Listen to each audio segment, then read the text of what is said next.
Selamat siang. Assalamualaikum warahmatullahi wabarakatuh. Waalaikumsalam warahmatullahi wabarakatuh.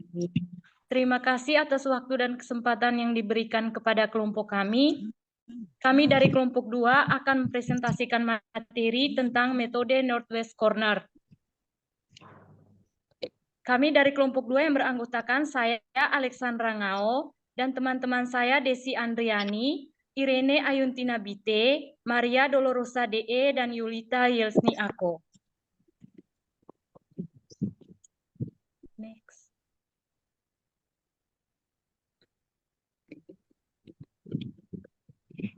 Lanjut. Latar belakang, metode transportasi merupakan suatu metode yang digunakan untuk mengatur distribusi dari beberapa sumber yang menyediakan produk yang sama dengan jumlah penawaran yang terbatas ke tempat tujuan yang membutuhkan secara optimal sehingga biaya transportasi minimum. Dalam aktivitas distribusi, pengaturan pengiriman barang dari berbagai lokasi sumber menuju lokasi tujuan seringkali melibatkan perencanaan yang kompleks. Next.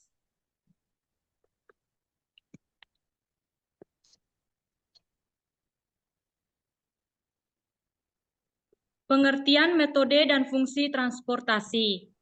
Metode transportasi merupakan bagian dari topik program linear yang secara khusus membahas tentang alokasi dari tempat asal ke tempat tujuan agar biaya alokasi atau distribusi minimum. Fungsi-fungsi transportasi: 1. Mengoptimalkan biaya transportasi.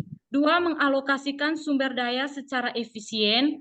3. Menyediakan solusi awal untuk optimal lanjutan. Yang keempat, meningkatkan efisiensi waktu distribusi. Yang kelima, mendukung pengambilan keputusan strategis. Pengertian metode Northwest Corner. Metode ini didasarkan pada aturan atau pengalokasian normatif dari persediaan dan kebutuhan sumber dalam suatu matriks transportasi tanpa perhitungan besar-besaran ekonomis. Aturan normatif tersebut yaitu membebani semaksimal mungkin sampai batas maksimum persediaan atau kebutuhan mana yang tercapai lebih dahulu pada matriks alokasi pada ujung kiri atas, terus menuju ke kanan bawah sedemikian hingga seluruh kebutuhan akan sumber dapat terpenuhi. Langkah-langkah metode Northwest Corner. Yang pertama, tampilkan persoalan ke dalam matriks. Yang kedua, periksa apakah QS sama dengan QD. Yang ketiga, selalu memulai pengisian yang pertama kali pada jalur yang berada pada pojok kiri atas. Pengisian atau pengalokasian barang pada jalur ini harus berpedoman pada kapasitas yang ada dan jumlah permintaan yang harus dipenuhi. Yang keempat, lakukan gerakan zigzag dari pojok kiri atas ke arah kanan bawah sampai semua barang yang diproduksi habis terdistribusi dan memenuhi semua permintaan yang ada. Yang kelima, hitung total biaya yang diperoleh. Selanjutnya oleh Yeltsin.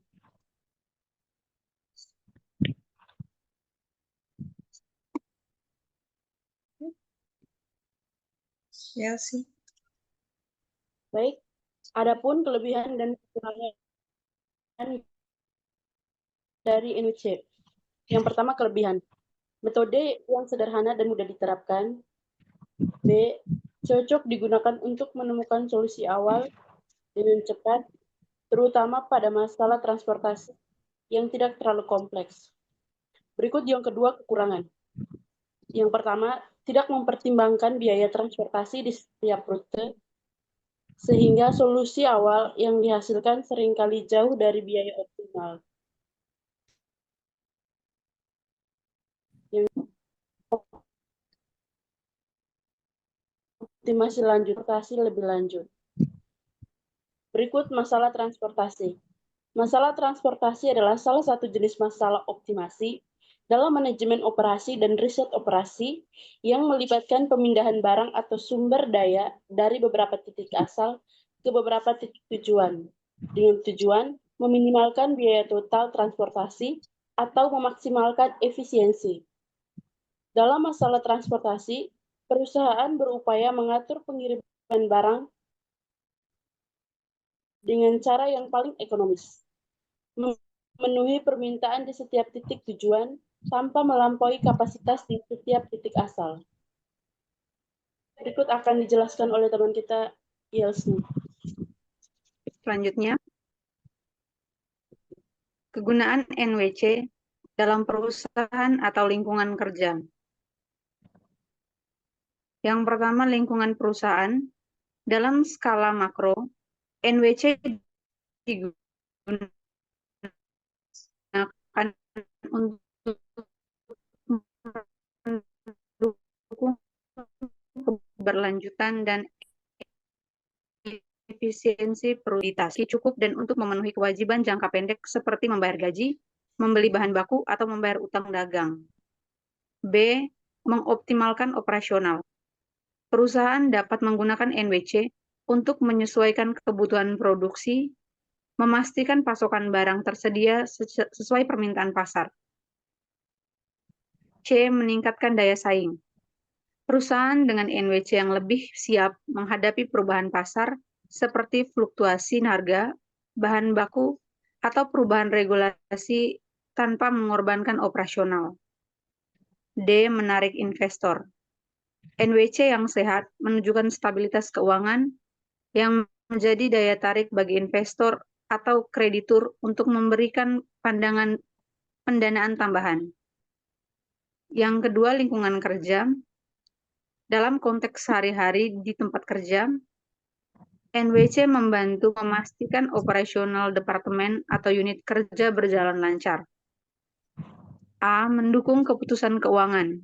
Bagian keuangan menggunakan NWC untuk menentukan alokasi dana, seperti investasi dalam proyek baru atau meningkatkan fasilitas kerja. B. Memastikan ketersediaan sumber daya. Divisi operasional atau logistik dapat memastikan persediaan barang, bahan baku, atau alat kerja tersedia untuk mendukung aktivitas tim.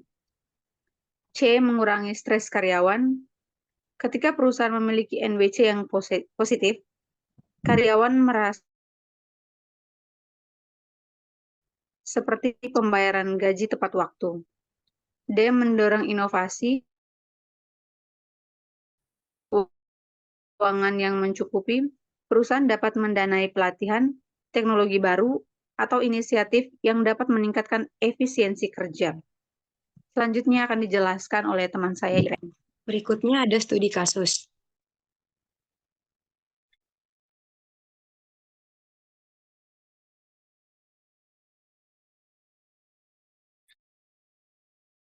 Distrik Jepara dan Kudus dengan jumlah permintaan tiap-tiap daerah yaitu 40, 25, dan 30, di mana kapasitas masing-masing pabrik adalah 50 untuk sawah A, 25 untuk sawah B, dan 25 untuk sawah C.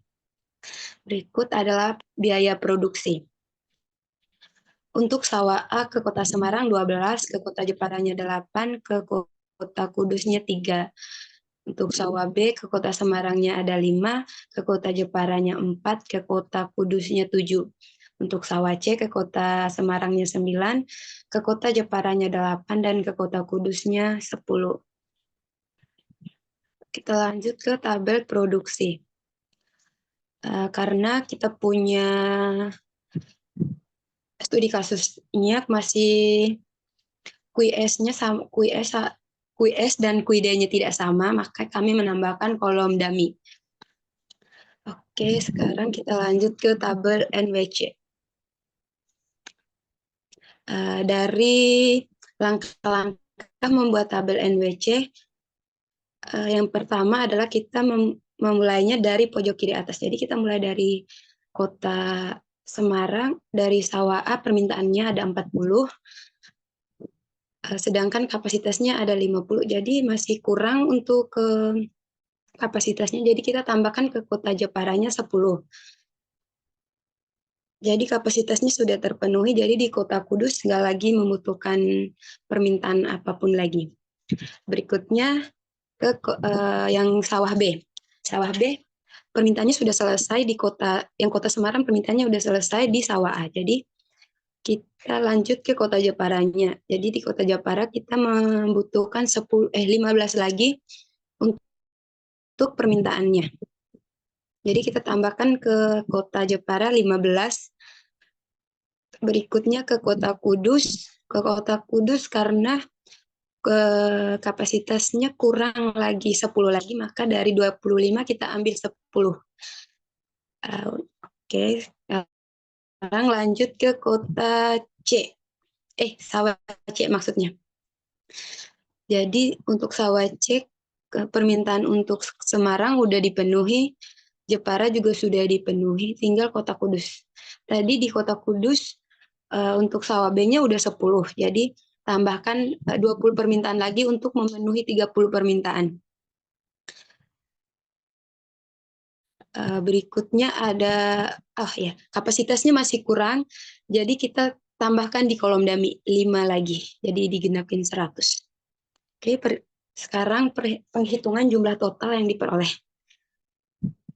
Z sama dengan 40 kali 12, ditambah 10 kali 8, ditambah 15 kali 4, ditambah 10 kali 7, ditambah 20 kali 10, ditambah 5 kali 0, sama dengan 480, ditambah 80, ditambah 60, tambah 70, tambah 200, tambah 0, sama dengan 890.